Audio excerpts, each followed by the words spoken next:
2026-এর বিধানসভা নির্বাচনের চতুর্থ দিনের প্রচার কার্য সারলেন ব্যারাকপুরের বিজেপি প্রার্থী কৌস্তব বাগচি। আজ সোমবার ভগৎ সিংয়ের 95তম শহীদ দিবসে টিটাগড় মুচিপাড়ায় ভগৎ সিং পার্কে ভগৎ সিংয়ের মূর্তিতে মাল্যদান করেন এবং চতুর্থ দিনের প্রচার কার্য শুরু করেন বিজেপি প্রার্থী কৌস্তব বাগচি। আপনারা সকলেই জানেন যে 1931 সালের আজকের দিনে ভারতবর্ষের ভারত মাতার তিন বীর সুপুত্র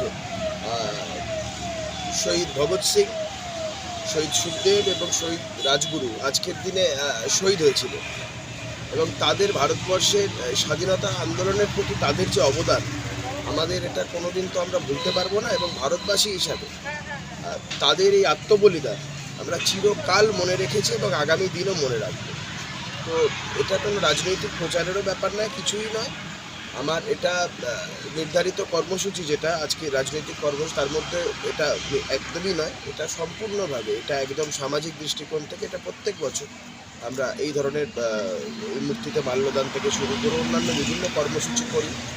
অন্য বছর হলে হয়তো আরও অন্যান্য কিছু কর্মসূচি আমরা করতাম, কিন্তু আমাদের এই কর্মসূচিগুলো প্রত্যেক বছরই কিছু না কিছুভাবে আমরা করি এবং ভারতবর্ষের প্রতি যারা দায়বদ্ধ ছিলেন, আছেন বা থাকবেন তাদের প্রতি আমরা দায়বদ্ধ। কতটা তাৎপর্য আজকের দিনে ওনার প্রতি? অ্যাজ তাৎপর্য বলতে গেলে তো ওনাদের তাৎপর্যটা তো আর কোনো দিন স্পেসিফিক নয়, সারা বছর প্রত্যেকটা দিন তাদের এই আত্মবলিদানটা বা তাদের এই বলিদান দেশের প্রতি সারা বছর প্রতিটা দিনেই তার তাৎপর্য আছে। আজকে ওনাদের আত্মবলিদানের জন্য আমরা আজকে একটা স্বাধীন দেশে বসবাস করতে পারছি, আমরা নিজেদের মতন করে চলতে ফিরতে পারছি।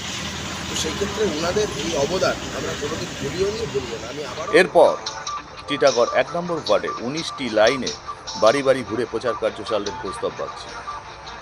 টিটাগড়ের এই 1 নম্বর ওয়ার্ডে যেন মিনি ভারতবর্ষ, যেখানে হিন্দু, মুসলমান, খ্রিস্টান পাশাপাশি বাংলার বাইরেরও তামিল, তেলেগু, উড়িষ্যা থেকে একাধিক রাজ্যের মানুষ এবং ধর্মের মানুষ এখানে বসবাস করেন। তাদের প্রত্যেকের বাড়ি বাড়ি গিয়ে প্রচার করলেন ব্যারাকপুরের বিজেপি প্রার্থী কৌস্তব বাগচি।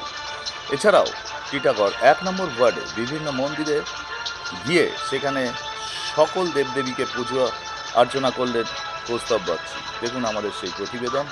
আজকের নির্বাচনী প্রচারের কর্মসূচি শেষে সংবাদ মাধ্যমের মুখোমুখি হয়ে ব্যারাকপুরের বিজেপি প্রার্থী কৌস্তব বাগচি কী জানালেন আমরা শোনাব।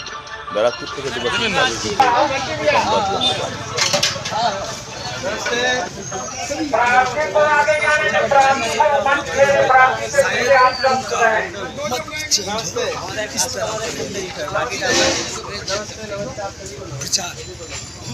আজকে 1 নম্বর ওয়ার্ডের কর্মসূচি কি শুরু করবে? সারাদিনের কর্মসূচি কি কি আছে? দেখুন, আমি সকালবেলা এখানে 1 নম্বর ওয়ার্ডে আমাদের মন্ডল প্রেসিডেন্ট সন্তোষ সিং মহলা এবং আমাদের অন্যান্য নেতৃত্ব এখানে আছেন।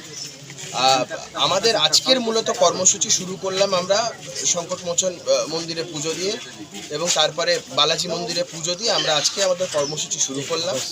ভগৎ সিংয়ের আমরা প্রতিকৃতিতে মাল্যদান করলাম। আজকে শহীদ দিবস, আজকে তার দিনে আপনারা জানেন যে শহীদ সুখদেব, শহীদ ভগৎ সিং, শহীদ রাজগুরু আজকের দিনে আত্মবলিদান দিয়েছিলেন, সেখানে প্রতিকৃতিতে মাল্যদান হয়েছে এবং আজকের মূলত 1 নম্বর ওয়ার্ডের যে প্রচারটা, এখানকার যে মানুষজন তারা যথেষ্ট একটা তাদের স্ট্যান্ডার্ড অফ লিভিংটার দিকে তাকিয়ে দেখুন কি অবস্থায় তারা বসবাস করে এবং আমার একটা চিন্তাধারা ভিশন বলতে পারেন এই মানুষগুলোর জীবনযাত্রার মান উন্নয়ন করে।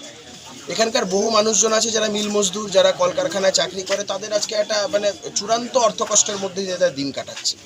আমি তো বলেছি এই কথা আগেও, আমার একটা স্বপ্ন, সেটা হচ্ছে আমি জেতার পর এবং আমাদের সরকার হওয়ার 6 মাসের মধ্যে ব্যারাকপুর শিল্পাঞ্চলের এতৎ অঞ্চলের মানুষজনদের আমি চাই তাদের ঘুম ভাঙুক কলকারখানার হোটেল। আর ব্যারাকপুরের সমস্ত মানুষ আমাকে যে পরিমাণ ভালোবাসা, যে পরিমাণ আবেগ দিয়ে তারা নিজেকে আপন করে নিচ্ছে, আমি তাদের কাছে কৃতজ্ঞ। এই আমাদের এখানে দক্ষিণ ভারতের আমাদের তেলেগু সমাজের মানুষ, সাউথ ইন্ডিয়ান সমাজের বহু মানুষজনের এখানে বাস এবং আমাদের না টিটাগড়ের এই জায়গাটাকে মূলত বিশেষ করে মিনি ইন্ডিয়া বলা হয়। আপনি এখানে সমস্ত ধর্ম বর্ণ, সেখানে আপনি উড়িয়াও পাবেন, আপনি তেলেগুও পাবেন, আপনি তামিলও পাবেন, আপনি সব কিছু পাবেন।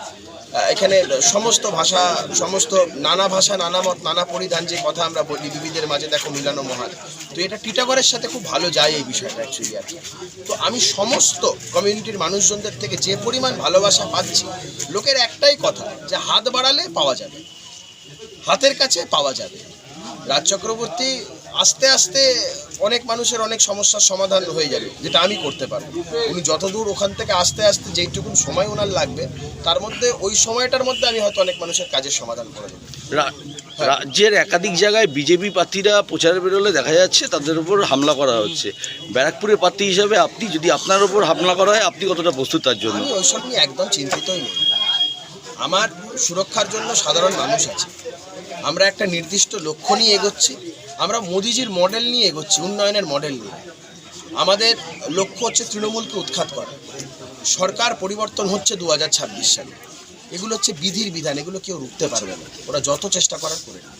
মিউনিসিপ্যালিটির গ্যাস প্রকল্প অলরেডি দীর্ঘদিন ধরে আটকে রয়েছে। আপনি যদি বিধায়ক হন, কত তাড়াতাড়ি সেটা সম্ভব? দেখুন, আমি যে কোনো ধরনের ইনফ্রাস্ট্রাকচারাল ডেভেলপমেন্ট প্রজেক্টস, সেটা কোনো ধরনের কোনো লাল ফিতের ফাঁসে আটকে থাকবে, এটা আমি অন্তত কখনো হতে দেবো না। ইনফ্রাস্ট্রাকচারাল ডেভেলপমেন্ট, মানুষের জীবনযাত্রার মান উন্নয়ন, এই বেসিক জায়গাগুলোকে আগে অ্যাড্রেস করার চেষ্টা করতে হবে এবং আমি সেটাই করব। অমলা সিনেমা হলের বিপরীতে ডাক্তার কে.ডি. ঘোষের নার্সিংহোম। এখানে যত্নের সহিত সাধ্যের মধ্যে স্বাস্থ্য পরিষেবা দেওয়া হয়। এখানকার অত্যাধুনিক ফেসিলিটিগুলির মধ্যে হল ICCU, AC sharing cabin, AC cabin, NICU, maternity, paediatric, ventilator facility, modular OT, orthopaedic surgery, any type of surgery, obstetrics and gynecology, 24 hours ambulance facility, general medicine, pathology, physiotherapy, PFT, ECG, EEG, Holter monitoring, এছাড়াও থাকছে daily OPD service, 24 hours emergency service. আমাদের ঠিকানা Barasat road, নোনা Chandanpukur, Barrackpore. Amala cinema হলের বিপরীতে, কলকাতা 122। যোগাযোগ 03325920006। Mobile number 9433389740 এবং 9433389739। সারদা সেবা সদন হসপিটাল প্রাইভেট লিমিটেড।